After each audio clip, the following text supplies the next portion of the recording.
9:10, and then I'm going to go to Malachi and talk a little bit there.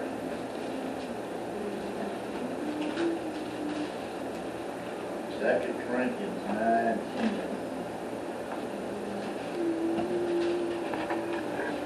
Make sure I get the right Corinthians here.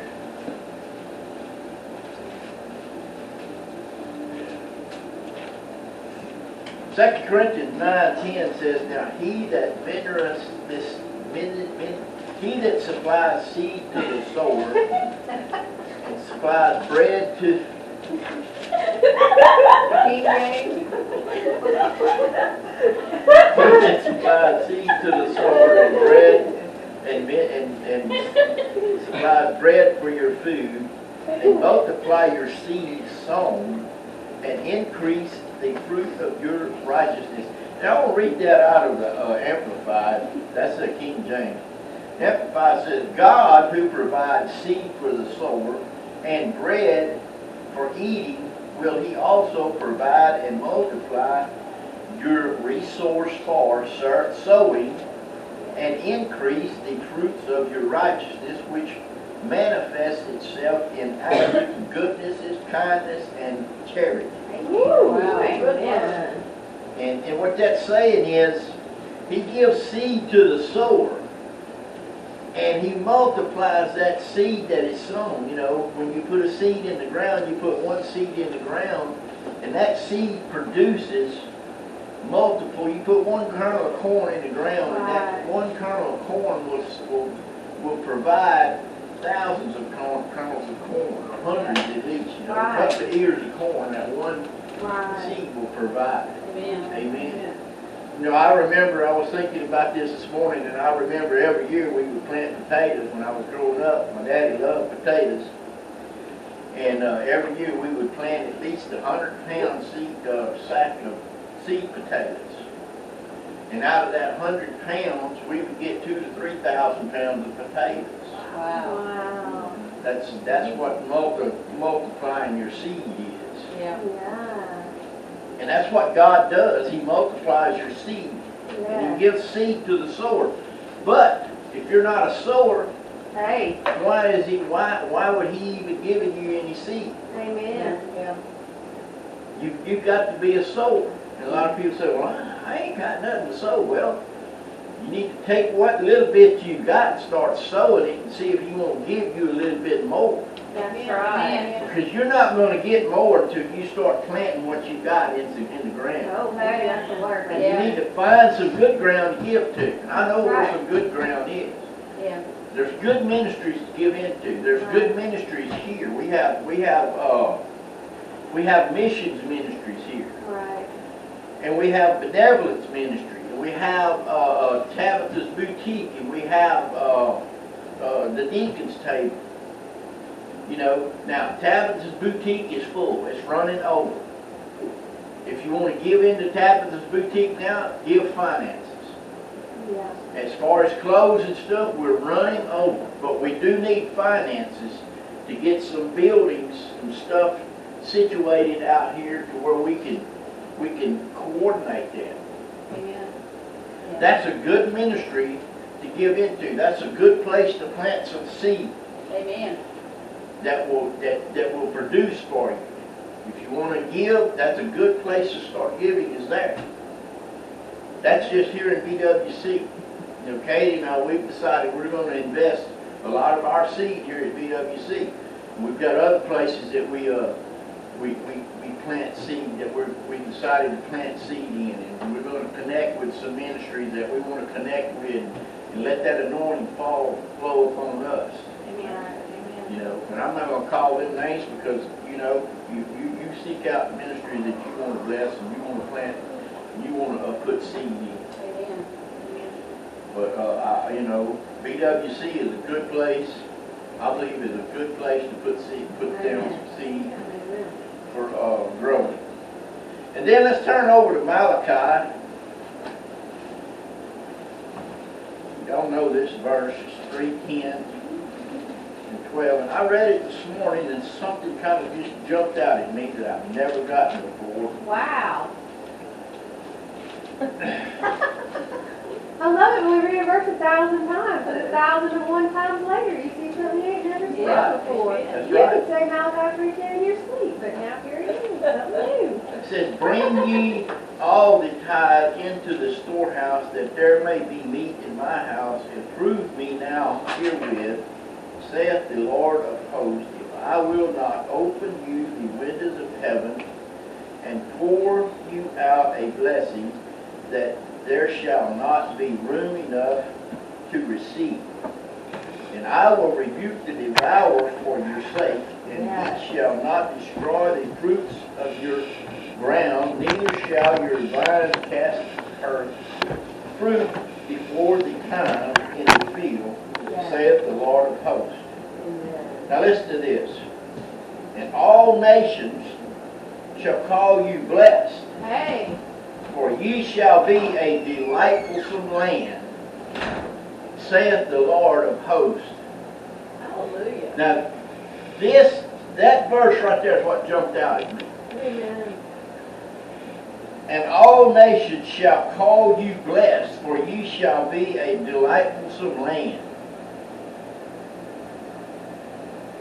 We can expect that we should be a delightsome land if we are bringing the tithe in the storehouse. People should look at us and think, man, them people has got something going on for them. They're blessed. They should see us and we should be a delightful.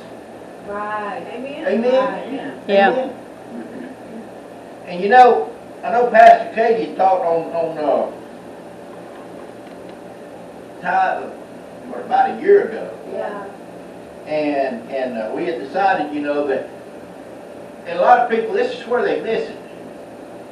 They want to act like tithing is a law. That, you know, you got the tithe. You know, you're breaking the law. You're not doing right. You know. That's God loves obedience Right. and not sacrifice. Right. It has to be the law. Yeah, if you're tithing out of a sacrifice, if you're tithing out of a sacrifice and out of a grudge, Right. Right. and out of I'm tithing, but you know it's like I don't believe in it. I don't think that we should have to give this tenth, you know, and so you hold it back, Yeah. you know.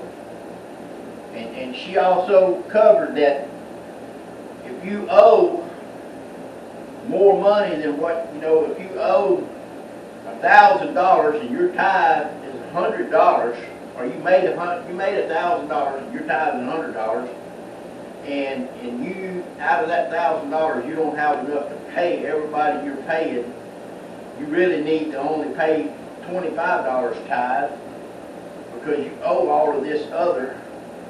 Then you owe those people, and that's not your money. So all you have is $25 to tithe. So here's what I'm saying here. A lot of people will preach this as you need to give this $100 and believe God to bless the other 90 and get your bills paid. No, we don't preach that here. We preach that if you owe somebody, you need to pay it. And then you take that money that you've got left over, and you say, God, this is what I have left. That other belongs to them, and I repent of that. And I need you to help me to change this to where I can, the tithe that I need to give you is mine, and I can give it to you. Amen. Amen. Good word. Are you hearing me? Yeah. Because God says, oh, no man nothing but to love him. That's right. Right. Woo. And so we need to pay our bills first, folks, because that's not your money. Woo. Amen. You're paying tithe to somebody. Now, I know there ain't too many preachers would preach this. You're paying tithe to somebody, you're paying tithe on money that don't belong to you. Hey, amen. See, you're a servant. I'm a servant to all these debtors that I've got myself into. Right, Now, God can help me get out of that, right, and He is helping me. right. And He don't want us to be like that. Right. Amen. Right. He wants us to be a delightsome land, a pleasant land. He wants us to be a fruitful land. He wants us to be a pleasant, delightsome land. Amen. Amen. Are you hearing? Amen. And that's when we get lined up like that.